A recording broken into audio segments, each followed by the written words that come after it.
Come in. Welcome. I'm E.G. Marshall. Welcome to the sound of suspense. Welcome to the fear you can hear. But mostly to the world of terrifying imagination. In the next 52 minutes, you'll hear a story about truth. Everyone is in favor of truth, of course. It's a word which produces immediate reverence and respect. But sometimes the truth can be a terrible thing, even a shattering thing.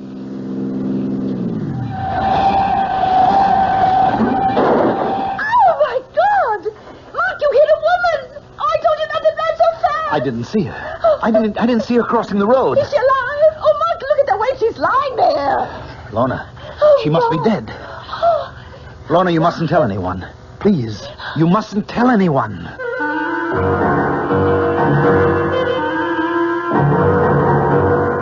Our mystery drama, The Ring of Truth, was written especially for the Mystery Theater by Henry Slusser and stars Agnes Moorehead. It is sponsored in part by Anheuser-Busch Incorporated, brewers of Budweiser, and by the Kellogg Company, makers of Kellogg's Special K cereal. I'll be back shortly with Act One.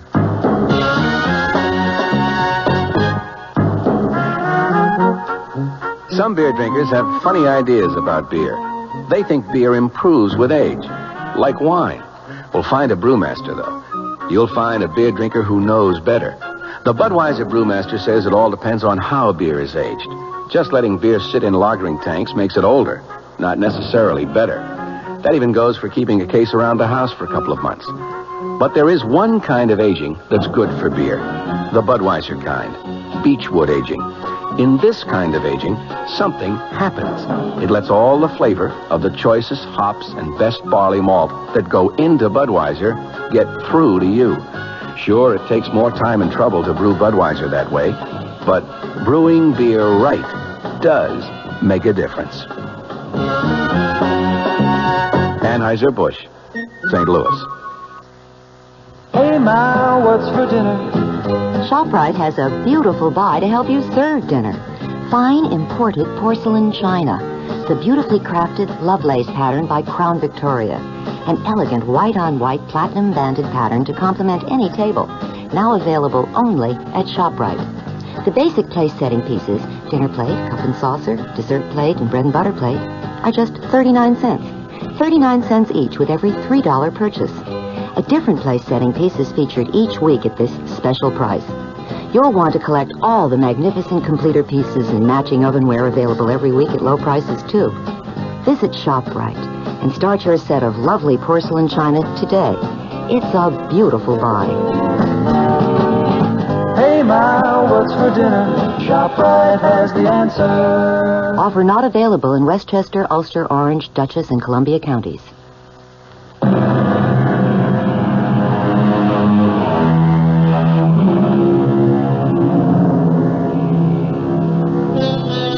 Now here's Act One of The Ring of Truth. The place, a charming college town in New England. The people you're about to meet, young Lorna Kitteredge and the special man in her life, Mark Kramer. His driving speed, a comfortable 30 miles an hour. I'll tell you what I resent most about your father, Lorna. It's the fact that he deliberately keeps forgetting my name. Mark, don't be so silly. Daddy has a genuine problem about names. No, I'm sorry, darling. I just can't buy this absent-minded professor stuff. It's too corny. Corny or not, that's exactly what my father is sometimes. Absent-minded. His mind is always up in the stratosphere somewhere, communing with Socrates or Schopenhauer on the meaning of truth. You just don't like my father very much. I hardly know your father. Look, I want to get along with him, Lorna. After all, he's going to be my father-in-law, isn't he? You're almost home. What can I do to put you in a better mood? That's easy, darling. You can promise to tell him tonight. Oh, Mark. Tonight? Why not? But I told you that the Pryors are going to be at dinner tonight. Harold Pryor's Daddy's publisher. So, after they leave, you can tell him. Lorna, we've been engaged for almost 3 weeks now. Nobody knows about it except you and me. Well, isn't that enough? Not for me, it isn't. No. I'm the kind of guy who wants to shout it from the housetops. Yes, I do, too. I really do, Mark. I love you so much. All right, darling. And prove it. Tell him tonight, Lorna. Tell him you're going to marry what's-his-name. How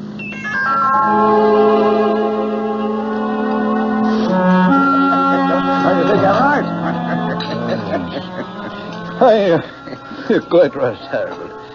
What the book needs is a much sexier title. Well, of course, there isn't a word about sex in it, but what's the difference as long as it sells, huh? What's the latest book about? Why, truth, of course. Daddy's favorite subject. Should be everyone's favorite subject, in my opinion. You know, if you really want a suggestion for a new title, Professor, I think I have one. Do you, mate? Daddy, the name is Mark. Oh, yes, of course. I'm sorry, Mark. Well, go on. Let's hear your suggestion. Why not call it The Ring of Truth? Well, I think that's a very good name, but, of course, that's up to Professor Kitteredge. It's not a bad title, Mark, but, well, it does imply a lack of sincerity, doesn't it? The Ring of Truth is only the surface appearance of it.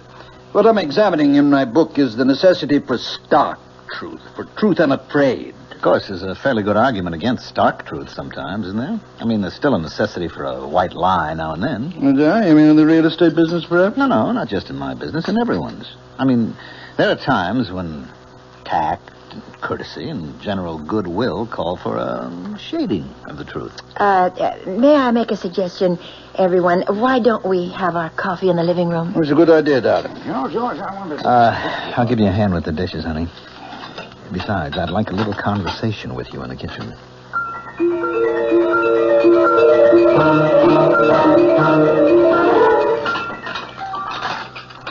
All right, Mark. I know what you're going to say. Daddy was impossible tonight. Now, your father's a great scholar, man of ideals, the Albert Schweitzer of New England. I'm only a poor schnook of a real estate man, but I'm perfectly willing to put up with him for your sake. Put up with him? Won't be easy. A crass, materialistic guy like me marrying into all that saintliness. What can I do? I'm crazy about his daughter. You idiot. Oh, Mark, my hands are wet. Will you tell him tonight? Yes, the minute everyone leaves. He's not going to be happy about it, you know that. He won't be happy about losing you. Well, he knew it had to happen someday. All right, then tell him that day has come. Tell him the truth. I always tell Daddy the truth. Daddy, can I come in? Yes, darling, of course. I didn't want to interrupt your reading. Oh, I can't really read this book. I don't understand the language. Have you seen it, by the way? Still another edition, German, of the 7 Secrets of Shakespeare. It's lovely. What a beautiful binding. Yes, I'm pleased with it. I suppose an author never loses his affection for the first book he writes. Well, it's more than just that. This book made you famous. In very limited circles, yes. And I hope you've enjoyed the evening and that your friend did, too. The only thing Mark didn't like was being called Max. Oh, I'm sorry about that, Precious. I hope he wasn't offended. But you have to admit that you do bring home a lot of young men. Daddy, that may have been true once, but Mark Kramer is the only man I've seen for the last 6 months. That long? And the reason I've seen him so much is that, well, I'm in love with him. Well, that isn't an entirely new phenomenon either, is it? Daddy, Mark asked me to marry him. I said yes. Marriage? You know that word, don't you? It's English, not German. Yes, I know the word, but, well, it's just that I never supposed you'd want to marry now. I mean, before your doctorate, before you've done all those things we planned to do together. Marriage wouldn't put an end to our plans. And as for your lecture tour, but you don't really need me along. I don't know if I'd want to go without you.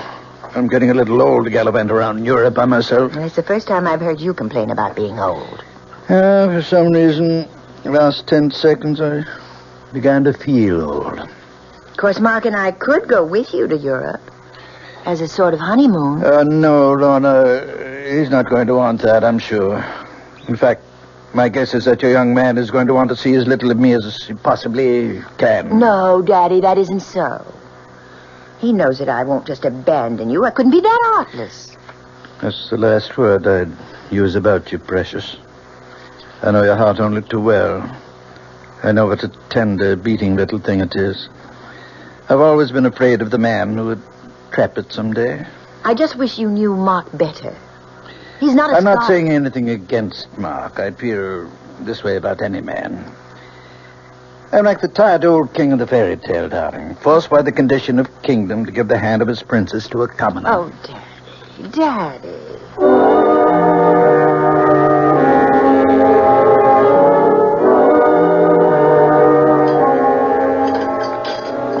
Mark, you're just being pig-headed.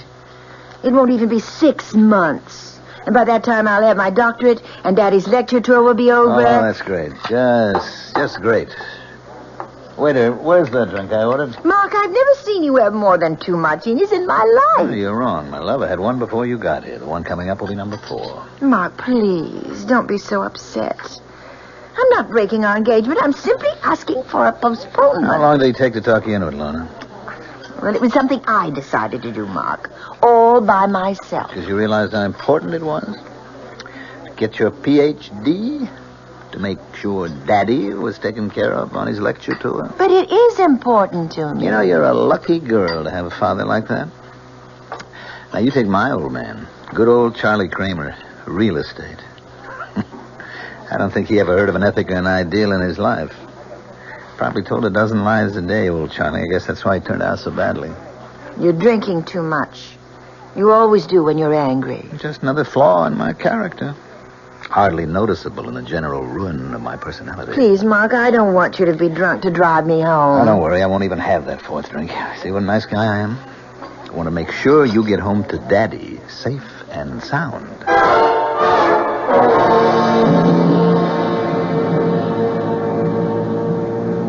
Mark, are you sure you don't want me to drive? No, you just leave the driving to us. It's starting to rain. I think you should turn your wipers on. That isn't rain, precious. Those are tears in front of your eyes. Please, Mark. All right, all right. Do you have to drive so fast? I know there isn't any traffic, but these roads are so dark. That's what the headlights are for. How far these little candles throw their beams, so shines a good deed in a naughty world. Hey, you see, your father isn't the only one who can quote you. Ah! What? Look out! That woman! Where? Oh!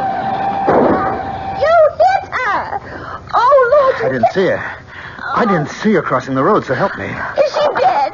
Oh, Mark, look at the way she's lying there. She's dead, Lorna. Oh, The woman's dead. oh no. Well, horrible. I told you not to drive so fast.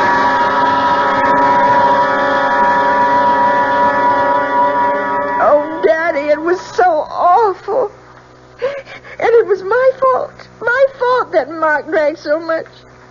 He really doesn't like whiskey very much, but when I told him about what we decided about postponing the wedding... I mean, what you decided, darling. It was your decision. He was driving so recklessly. He must have been going 60 miles an hour on that road. The speed limit there was only about 30. They haven't arrested him, have they? No. But the police were called, weren't they? Yes, yes. They know Mark, of course. He's lived here all his life. Didn't they give Mark a sobriety test? No, nobody even suggested it. I mean, Mark didn't seem to be drunk at all. Not after it. And of course, he didn't say he'd been drinking. Didn't mention the speed he was traveling at. Well, they asked him. Mark said he was going 35, and the woman just stepped out in front of him. I see. He had to say it, Daddy. I mean, otherwise it would have been a crime, wouldn't it? I think it's called vehicular homicide. Well, he could go to prison for that, couldn't he? Perhaps. Oh, Daddy. Donna, what did you say? What? What did you tell them when the police talked to you about the accident? They didn't. They didn't ask me anything. They said there would be an inquest to determine the facts. I suppose I'd have to answer questions then. And what will you say then? Why, I don't know. I mean, I have to corroborate Mark's story, of course. Is that what you're going to do? Oh, and if you could have seen his face, Daddy, it was like a child. Like a little boy, afraid to be punished. He said, "You'll stand by me, Lorna, won't you?" And so you're going to stand by him. You're going to forget all you ever learned about truth You're going to lie. But, Daddy, what else can I do? I can't advise you, my darling. All I can do is remind you that you and I have always loved truth as much as we've loved each other. Are you going to change now?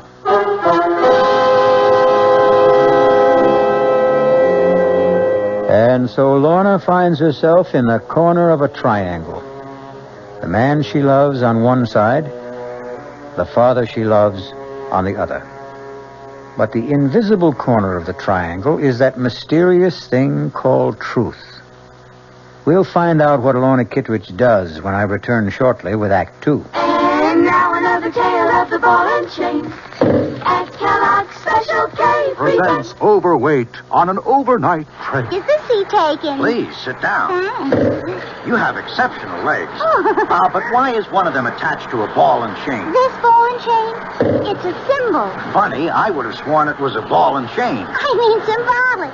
Because carrying around a few extra pounds can be just like lugging around this ball and chain. I see. May I suggest something? Uh-huh. Try a bowl of Special K skim milk, orange juice, and coffee. It's the Special K breakfast. Will it make me lose weight? No. Oh. You must also exercise and eat smart at every meal. I see. Do you know the Special K breakfast is less than 240 calories, 99% fat-free, and delicious?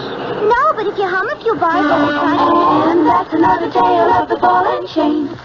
Your happy ending could begin with the Kellogg's Special K breakfast. That's Kellogg's Special K. Good night.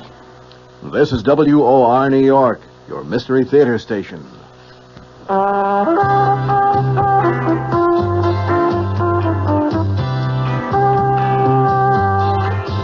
No matter what you're saving for, that's what Suburban Savings for Suburban. Suburban Savings offers you a regular savings account with flexibility. You can add any amount to your account whenever you wish. Withdraw whenever you want.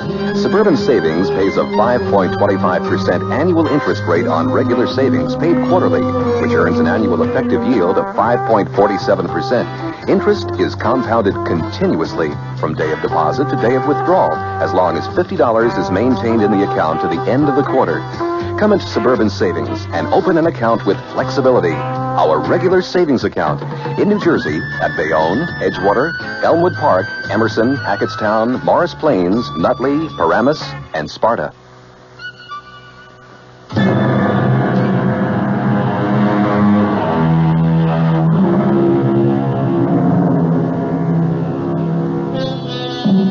Ye shall know the truth, and the truth will set you free. Will that familiar saying work in the case of Mark Kramer? It may all depend on the outcome of the next conversation you hear in the home of Professor John Kitteredge and his daughter. Lorna, may I come in? Yes, Daddy.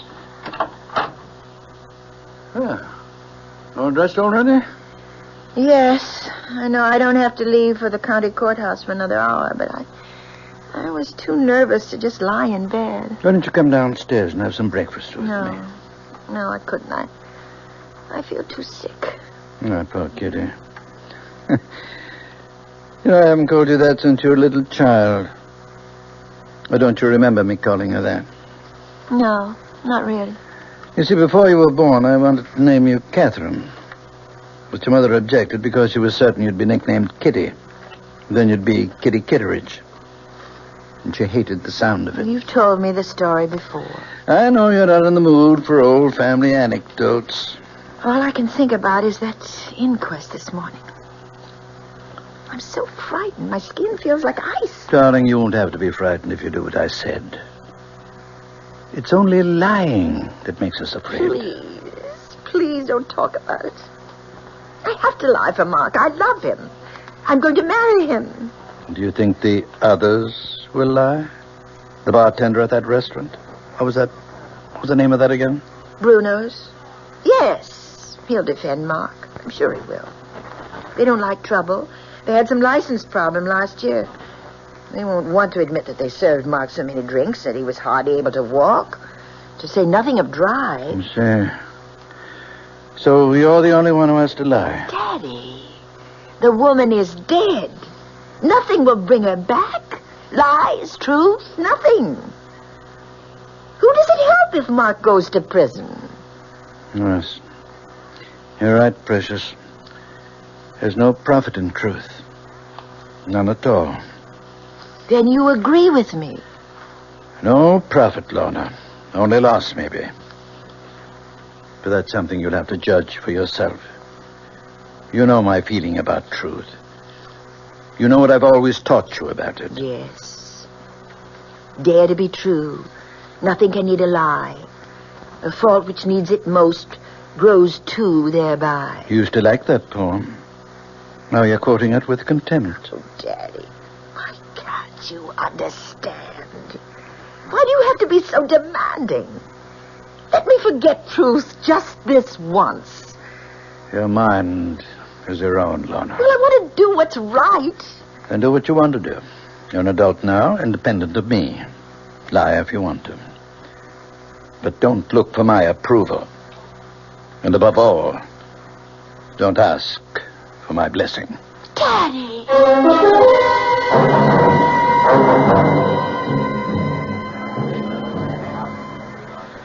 Let's have some quiet. The coroner's jury has to hear the testimony if they're going to judge it. Sergeant McKeon, was any investigation made of the skid marks at the scene of the accident with a view to determining the speed of the vehicle? No, sir, there wasn't. The condition of the road and the rain we had that night, well, it was impossible to tell the difference between the skid marks and the tire treads. That's why no measurement was made. It's been stated that the driver of the vehicle, Mark Kramer, had left the establishment called Bruno's shortly before the accident. Since Bruno's is in the business of serving hard liquor, among other things, did the police give Mr. Kramer a sobriety test? No, sir, we didn't. You see, sir, we didn't know at the time where Mr. Kramer had been. All we knew was that Mrs. Moger was dead, and Mr. Kramer didn't appear like he'd been drinking. All right, Sergeant, you can step down. Thank you. The coroner's office calls Mr. Kramer to the stand, please. Mr. Kramer, this inquest isn't a trial. Our duty here is simply to determine the cause of death. But you must give your testimony under oath. Please raise your hand on the Bible. Yes, sir.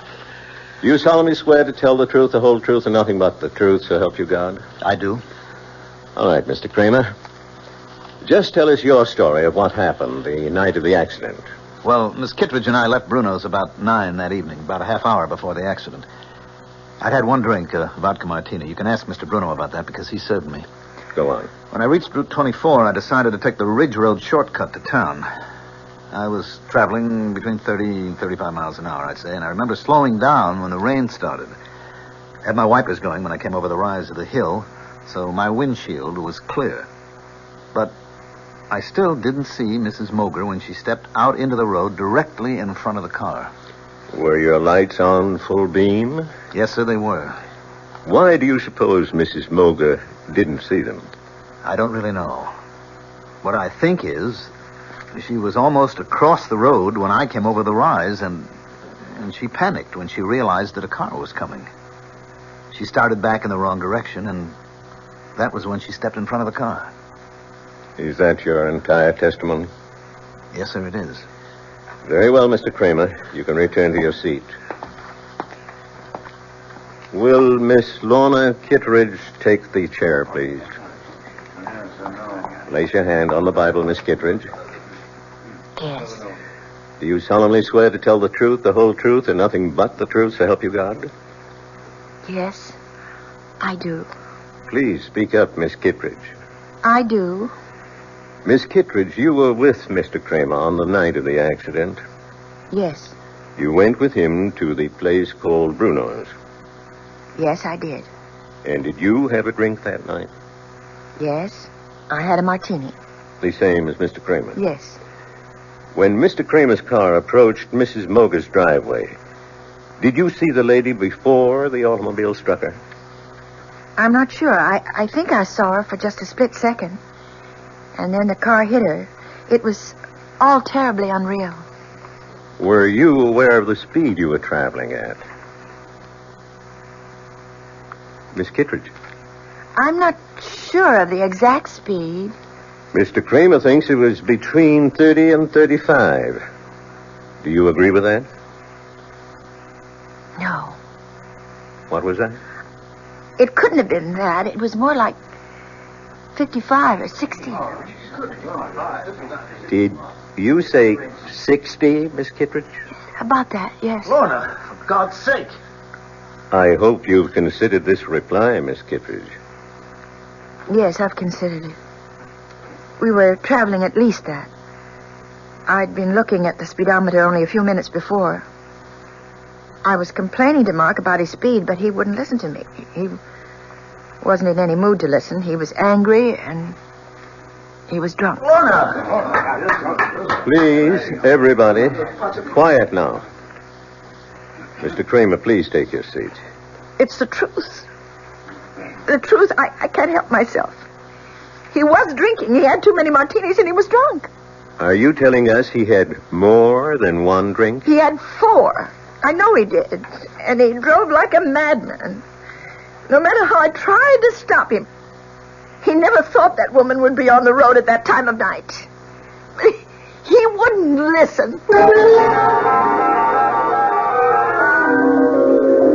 I couldn't believe it was really happening. It was like hearing someone else say the words. Please don't cry, Kitty. I tried not to look at his face. I tried so hard not to see him, but I couldn't stop myself. How can you blame yourself for telling the simple truth? How can you think it's wrong? But don't you realize what'll happen to him, Daddy? He's going to be indicted. He may go to prison. I'm sure Mr. Kramer will hire himself a very smart attorney. Who's that? I have no idea. Oh, I can't see anyone now. I just can't. Yes, of course. You go to your room and I'll answer it. Go on, darling. Go lie down. Yes. Oh, it's you. I want to see Lorna. Mark, please listen to me. I know exactly how you're feeling at the moment. Thanks for remembering my name, Professor. That must be the very first time. I'm sure you realize that what Lorna did this morning was extremely difficult and painful for her. That it was an agonizing decision. Only who made it? Lorna's lying down right now. I suggest you try telephoning her later. I'm not leaving until I see her. I had hoped we wouldn't get violent about all this, Mark.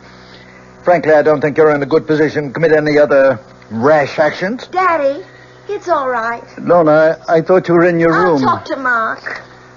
Very well. But don't ask me to leave, because I won't. You don't have to leave, Professor. I'd like you to know this, too. Well, what? What the town gossips are saying.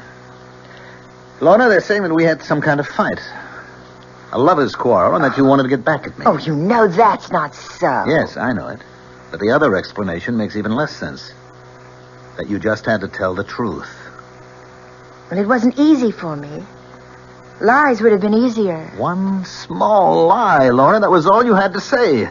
You're so afraid of hell that you wouldn't lie for me? I can't expect you to understand. But I do understand. Better than you do, maybe. It was your father's idea. Now, just a moment, Kramer. Well, you remember my last name, too. I think I made more of an impression on you than you were willing to admit. There's no need to be nasty. Lorna, you're so stuck on the truth. Tell it now. He told you what to do in that courtroom. Professor Kitteredge's little girl always listens to Daddy, and she never lies. Please, Mark. He insisted that you tell the truth, didn't he? He gave you a lot of high-flown ethical reasons for telling the truth. Nothing but the truth. Every reason but the real one. You're wrong. I made up my own mind. Your father knew what would happen. It would split us apart, and that's what he really wanted, Lorna. That's the truth that he didn't mention. I think that's quite enough. If you don't leave right now, I'm calling the police. Don't bother, Professor. You've done a very good job. On Lorna and on me.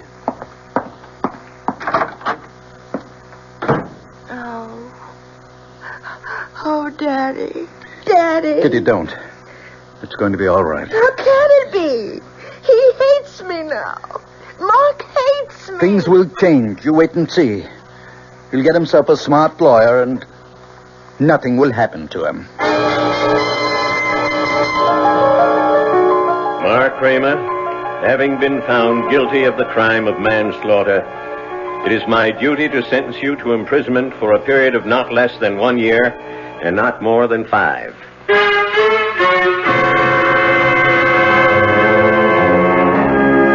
And so the truth has not set Mark Kramer free.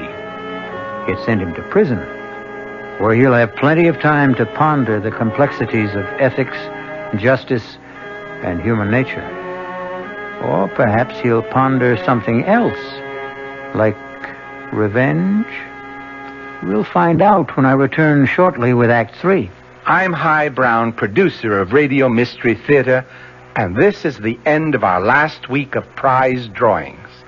Just send us your name and address tonight to be eligible for one of 50 prizes: 2 AM/FM stereo phonos, 2 travel clock radios, and 46 anthologies of modern suspense. We've been most gratified by the program comments so far. So, if you have a chance to write, we hope you will. And let us know a bit about you, who you are, what you do, how old you are. But your name and address are enough. To Mystery Theater, Box 50, Radio City Station, New York, 10019. That's Box 50, Radio City Station, New York, 10019. Entries must be postmarked no later than tonight, the 26th. Offer good everywhere unless locally prohibited. This is WOR New York, your station for the Mystery Theater. An invitation. This is Peter Roberts. Join us Sunday morning, 8:15 to 10 here on WOR for Rambling with Roberts. 2 hours of music, specially selected for Sunday morning listening pleasure, along with, bits of weather information, news headlines, bits of trivia, such as the fact that a man from Onowa, Iowa, received a patent for what he called Eskimo pie, which was ice cream coated with chocolate. It all happened in 1922. It may not seem like very much in the way of history, but it does take place, these little bits of trivia and information, on Rambling with Roberts. So, of a Sunday morning, make a note. 8:15 to 10, right here at 710 on your dial, come Rambling with Roberts. You don't have to give us an RSVP. Just be on hand. Thank you.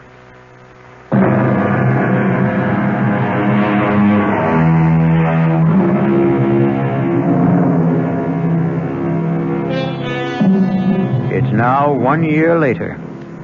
Sad to say, Mark Kramer is still wearing prison gray. As for Professor Kitteredge, he's had problems too. A bad case of the gout caused cancellation of his European lecture tour.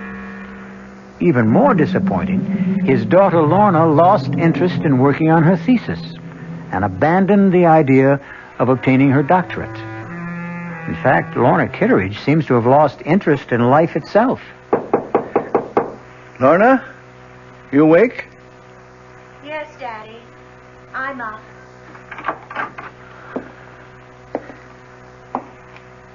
Darling, it's almost noon. It's not like you to be in bed so late.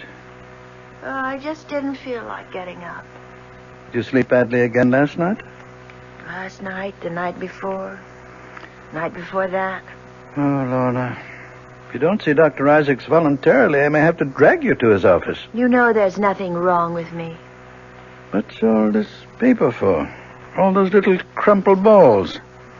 Can't you guess? Oh, Lorna, no. You haven't been writing Mark again? I keep thinking that I might hit on exactly the right words.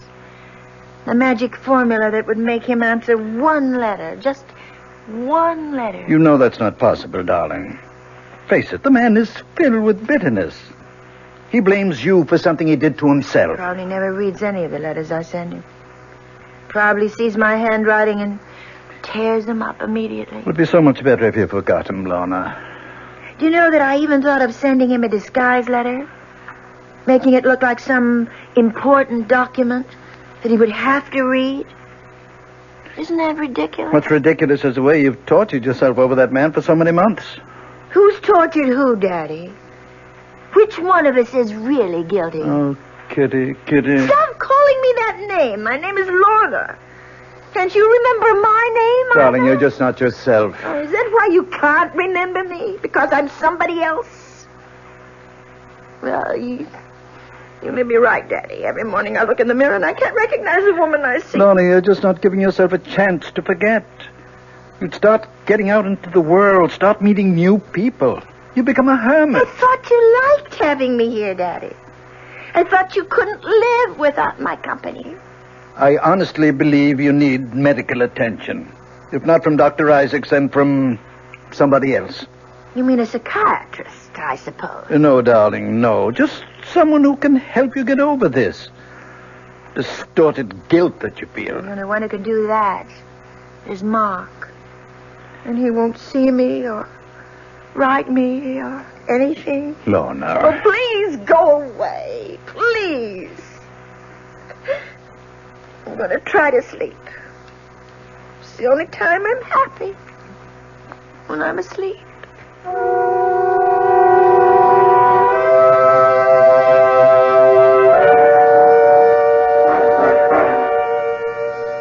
All right. Step right over here, Kramer. Anything you say, guard.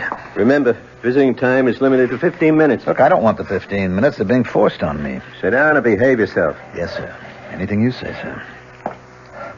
Well, no, Mark. Make it fast, Professor. I've got important matters to take care of back in the shop. I'm making a very special license plate. Mark, I know you resent the fact that I've forced this encounter. Took some doing, believe me. Uh-huh. Why did you go to all the trouble? Because it's a matter of health. Lorna's health. She's pining away for me, is that it? Well, tell her to stop, Professor. My nights are filled with sweet dreams, and she is in none of them. You tell her that for me. I want you to see her, Mark. Oh, I wouldn't force that issue, Professor. I don't have anything nice to say to your daughter. You misunderstood Lorna. Couldn't expect you to applaud what she did in court. But if you really thought about the ideals that motivated her... Whose ideals? Yours or hers? Do I have to separate them? Yes. But you can't, Professor. Because she's your monster. You've got her all twisted up between her ethics and her instincts. I suppose you're proud of the result, but it's a fake. There's nothing fake about her principles. She doesn't have principles. All she has is you. Her shining example. She wants you to love and admire her, so she does what you expect. That's why Daddy's little girl always tells the truth. She does tell the truth. Always. And her father? I abominate lies. You won't even lie to yourself. Then tell me this. Weren't you happy when Lorna and I broke up? Didn't it save your happy home? I can see that coming here was a mistake. You're a hypocrite, Professor. This whole thing was your doing, and I'll never let you forget it. Goodbye, Mark. Wait a minute. There's something you should know. What's that? I'm being paroled next week. Tell that to your daughter. Maybe it'll improve her health.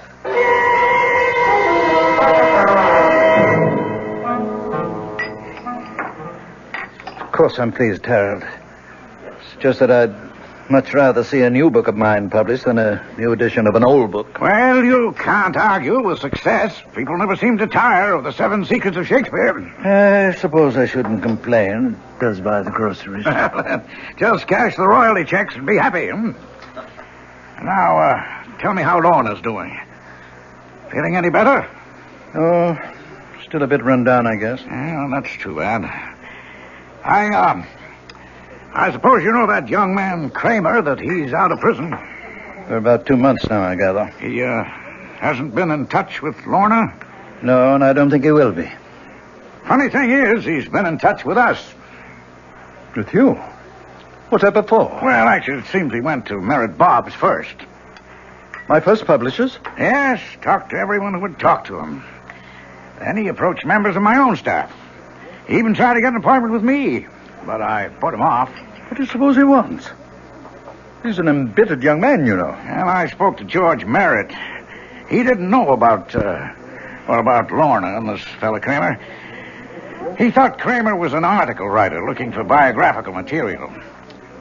George said that he seemed to know an awful lot about you already. I don't much like the idea of someone like that snooping into my life. Why do you suppose he's doing it?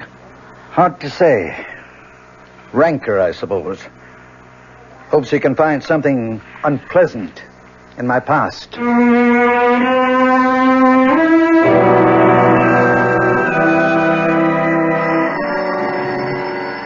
I'll get it, Lorna. Hello? Professor Kitteredge? Yes? Mark Kramer, Professor. Oh. Yes, I was just speaking about you the other day with my publisher. I'd like to see you, Professor, this evening, if that's possible. See me? Or Lorna? No, just you. If Lorna wants to be there, that's her business. Something tells me she'd rather stay away. Can you give me some idea of why you want to see me? You might say it's a business matter. Who is it, Daddy? What time would be good for you, Professor? Make it about 9. I'll make it exactly 9. Daddy, you look so strange. Who was that on the phone? It was Mark Kramer, Lorna. Mark? He's asked me to see him at 9 tonight. I have no idea what he wants to say, but whatever it is, I'm sure it won't be anything pleasant. I'd rather not be here. I didn't think you would. Mark blames me for what happened in court, not you. He refuses to admit that it was your own love of truth. My love of truth? Daddy, you never understood me yourself. How could you explain me to someone else? I didn't love truth. I loved Mark. You did what you had to do. What your conscience told you to do. My conscience? Is that what I was satisfying? That small little voice inside me? It can be a loud voice, darling. A very compelling But voice. I still hear it. It's still talking to me. And you know what it's saying? You fool. You fool, you fool. Lorna. I think I'll go out now, Daddy. Right now.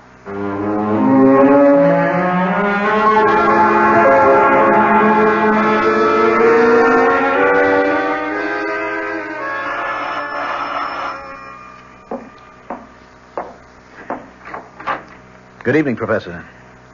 Hello, Mark. Come in. Thank you. Nice of you to see me. I wasn't sure of my reception after the last time. I see you're using a cane these days, Professor.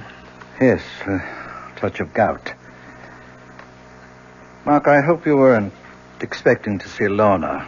She's not here. No, I didn't expect to see her. Would you care to come to the point of this visit? Yes, Professor. I'll come to the point. I've come to see you about truth. Oh, must we, Mark? Really?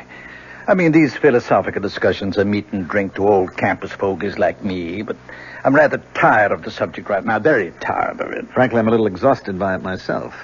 I've just spent 2 months in search of it, and I didn't even know what I was looking for. You've been digging up things about me, haven't you? I hope you enjoyed yourself. No, I didn't. You see, I made the mistake of talking to your enemies. The publishers you dropped, the friends you no longer see, the scholars you had disputes with. What did you get out of that? Nothing. Your enemies didn't have the truth about you, Professor. Only your friends did. Like Avery Hayes. Avery Hayes? Oh, I'm glad to see you remember the name. Strange how few people do. Even though you dedicated your 4th, or was it your 5th book to him? George Merritt knew him, of course. Mr. Merritt called you Avery's benefactor. Said that Hayes was an alcoholic that you took care of for many years. He was my friend. Yes, he was a good friend, and you were good to him.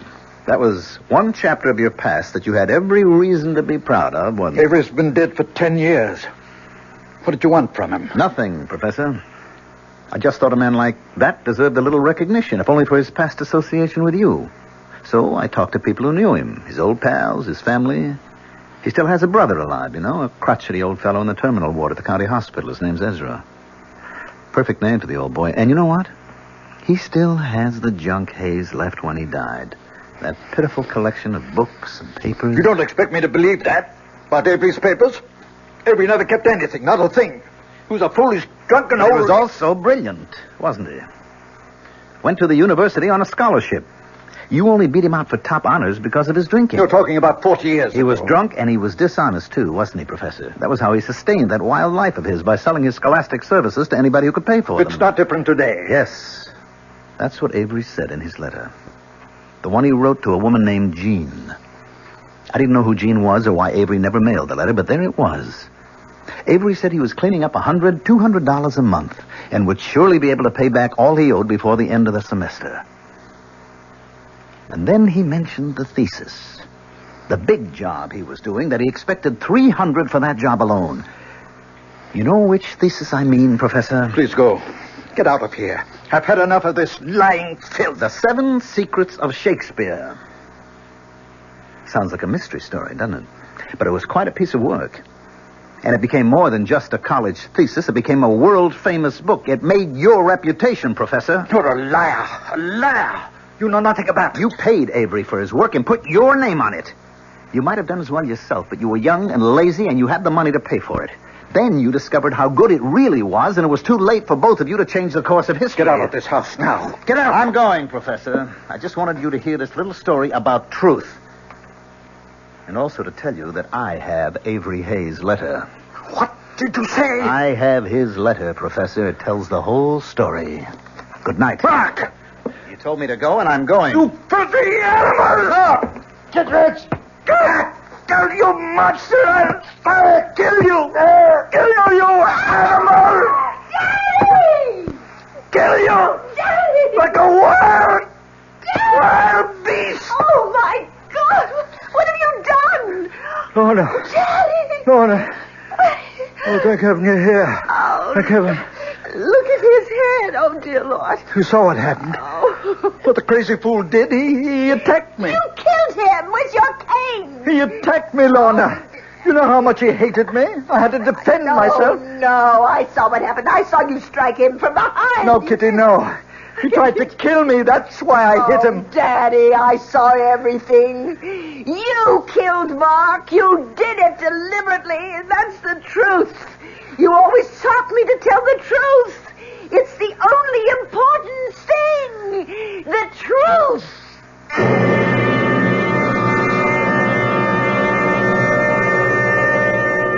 Oliver Wendell Holmes, Jr. said, "All I mean by truth is the road I can't help traveling." Well, Professor Kitteredge traveled his road, and despite his good intentions, it turned out to be the road to hell. I'll be back shortly. Hello, this is Joe Franklin. Ladies and gentlemen and boys and girls, for the very latest in nostalgia, for the ultimate in remembering, please join with me on Saturday nights from 9:05 to 11 o'clock, where memories are truly happening right here over WOR Radio.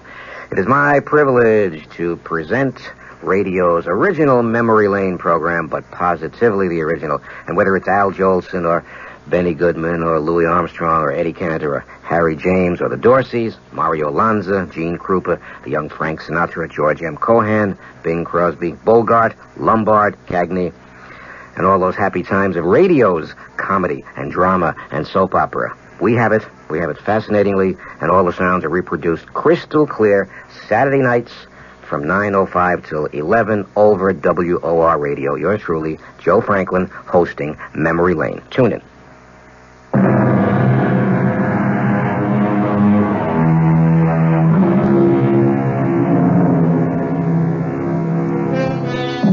If there is a moral to the story you've just heard, it's not that truth is so bad. But Samuel Butler said, truth should not be absolutely lost sight of, but it should not be talked about. And we promise that's our last word on the subject.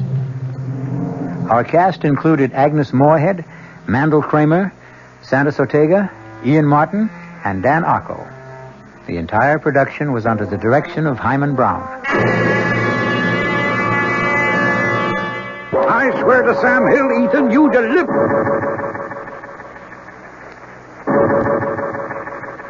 After the 12th stroke of the hourglass clock's chime, there was no sound but the beat of the clock and my own heart. Everything else had stopped dead. My friend's mouth was frozen in the act of speaking. His hand poised over a chessman as though cast in bronze. Outside, like the old child's game, people had turned to statues. A car backing into a parking space was stopped in its tracks. For everyone else in the world, save only me and that damnable clock, time was standing still. This is E.G. Marshall inviting you to return to our Mystery Theater for another adventure in the macabre. Until next time, pleasant dreams.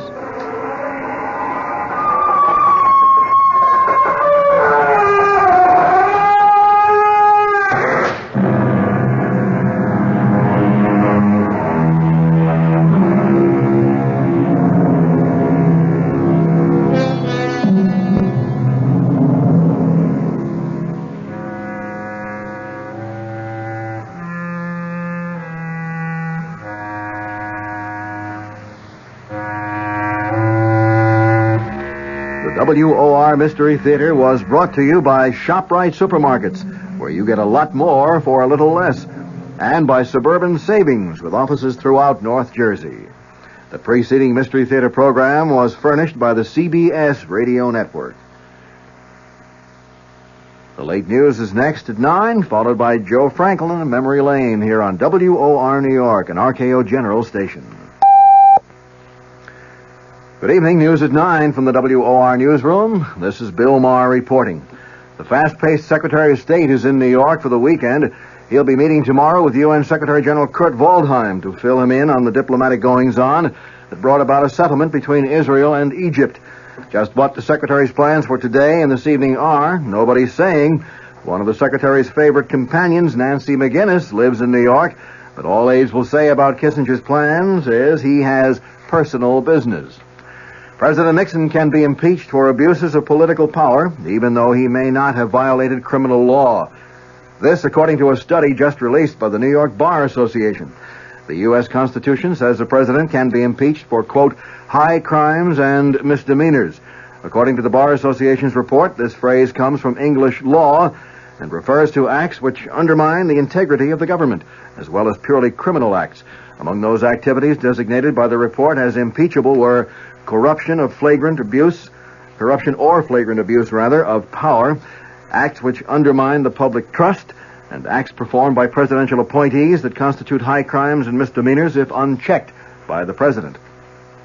The upcoming trial of two former cabinet members has prompted the Senate Watergate Committee to postpone its public hearing scheduled to begin Tuesday. Committee Chairman Sam Ervin says the panel is putting off the hearings to avoid possibly prejudicing the trial of former Attorney General John Mitchell and former Commerce Secretary Maurice Stans. No new date for the hearing has been set. A spokesman for the Capitol Hill leadership has said the Democrats in Congress will cooperate with President Nixon in meeting the energy crisis. But, said California Democrat John McFaul, the White House must reciprocate. McFaul spoke on national radio in response to President Nixon's energy address last week.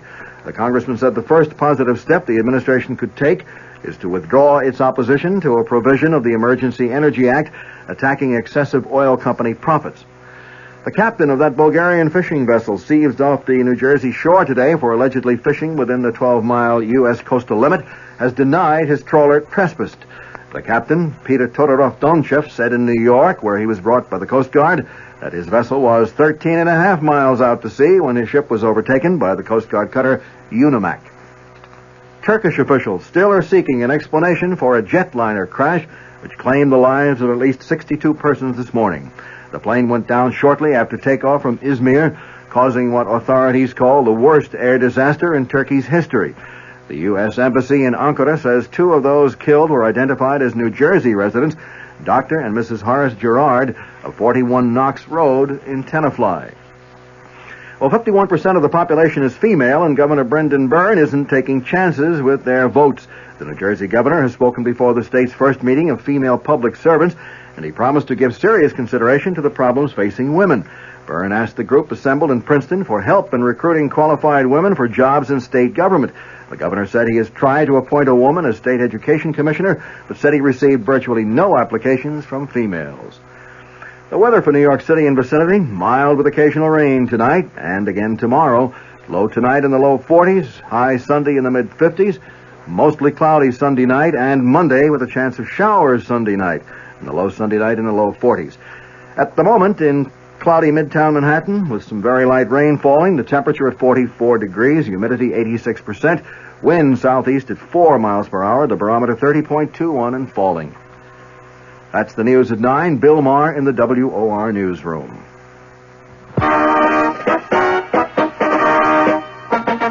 Your AMC dealers got the all-new mid-size car that economizes on everything but comfort. That car, the roomy 74 Matador. And another important advantage. Our 74 Matador comes with an economical 6-cylinder engine as standard equipment. And consider this. Matador is the only new mid-size car backed by all the benefits of the exclusive AMC Buyer Protection Plan, which means that under normal usage and accepting tires, if anything AMC did goes wrong with your new 74 Matador in the first 12 months or 12,000 miles, we'll fix or replace it free. Come in today. Meet the unbeatable combination. 74 Matador backed by the AMC Buyer Protection Plan.